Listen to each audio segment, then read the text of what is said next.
Maaring ito ng pagkakataon mong magkaroon ng sariling bahay at lupa, maganda at affordable.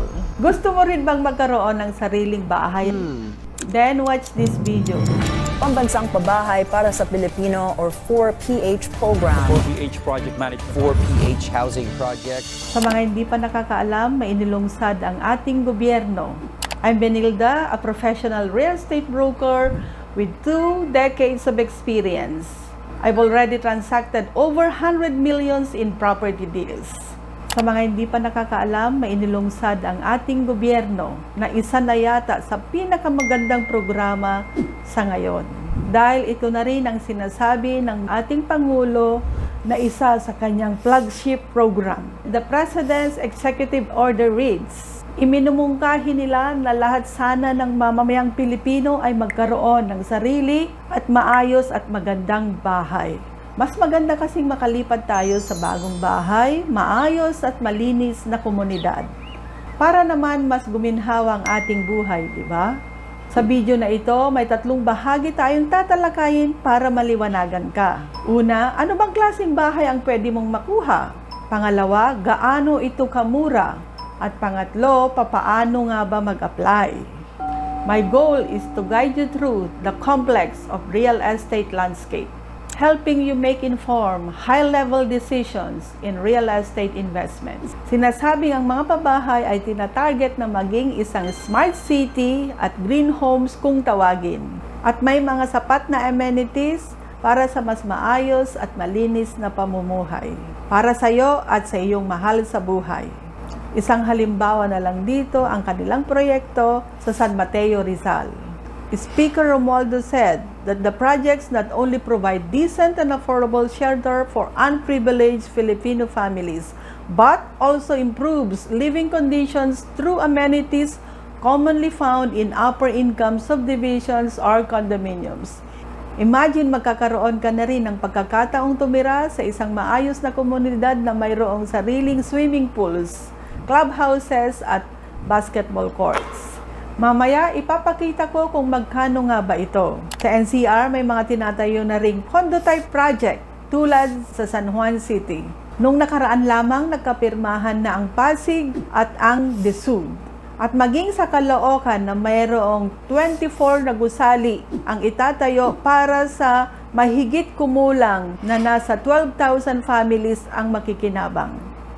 Pambansang pabahay breaks ground for 11,320 houses at Cabanatuan City and in Mindanao with a theme park-inspired development. Ito ay nationwide project kaya makipag-ugnayan na sa inyong LGU para malaman kung mayroon na sa inyong lugar. Karamihan ay nasa construction phases pa lamang pero mas mainam na magparehistro na agad para sigurado na ang iyong slot. At kailangan mo nang mag-follow at mag-subscribe sa aking channel para lagi kang updated sa real estate news. Magkano ito? Makinig mabuti dahil sadyang makakatipid ka. This is the lowest interest in the market. Kung ikaw ay interesado man o hindi, importante pa ring malaman ang presyo. The SUD will subsidize up to 5% of the loan's outstanding interest rate. Sa halimbawang ito, kung kukuha ka ng loan na 1 milyon na isa in standard rate na 9.75% sa loob ng 30 taon, ang buwan ng hulog mo ay 8,575. Pero sa tulong ng 4PH program na may subsidized interest, ito ay magiging 4.75% na lamang. Ang buwan ng hulog mo ay magiging 5,217 na lang.